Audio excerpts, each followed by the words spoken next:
Bukas na ang isang warehouse sa Quezon City para magbenta ng mga abot-kayang presyo ng mga Christmas decoration. Magkano kaya ang bentahan dyan? Alamin natin sa report ni Bien Manalo. Live, Bien?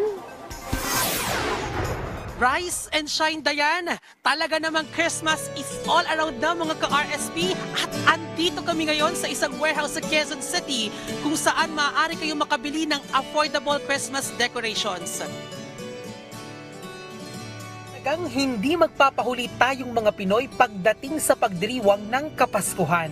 Katunayan, tayo ang may pinakamahabang selebrasyon ng Pasko. Aba September pa lang, ramdam na ang Yuletide season saan mang sulok ng Pilipinas. Kaya marami sa ating mga kababayan, abala na sa paghahanda sa pinaka-espesyal na araw sa buong taon. At isa sa pinaghahandaan natin ay ang Christmas decorations. Dito sa isang warehouse sa Quezon City, makakabili ng quality Christmas decorations na swak sa budget mo. At maaari pang makadiskwento kung maramihan at bultuhan ang inyong bibilhin. Ang Christmas tree naglalaro sa 3,000 pesos hanggang 19,000 pesos, depende yan sa laki ng Christmas tree. Ang presyo ng poinsettia na hindi nawawala sa mga dekorasyon naglalaro sa 12 pesos hanggang 160 pesos per piraso, depende sa laki. Ang Christmas balls na nagbibigay ningning sa ating Christmas tree naglalaro sa 120 pesos hanggang 1,200 pesos per box, depende sa laki. Ang mga nutcracker naglalaro naman sa 400 pesos hanggang 19,000 pesos, depende rin sa laki. Ang presyo naman ng ceramic Santa Claus nagre-range sa 180 pesos hanggang 1,200 pesos. Ang Christmas ribbons mabibili sa halagang 35 pesos hanggang 495 pesos, depende sa tela. Ang Christmas ornaments mabibili sa halagang 80 pesos hanggang 275 pesos kada piraso, depende sa laki at disenyo. Dayan, makakapanayam natin ngayon ang supervisor ng Unique Novelties and Toys Corporation na si Sir Julie Tambong.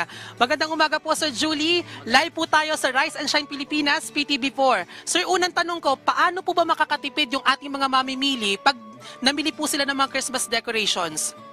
Kailangan mayroon na silang listahan para pumunta rito. Para alam na nila kung ano ang dadamputin nila. Isa pa, no?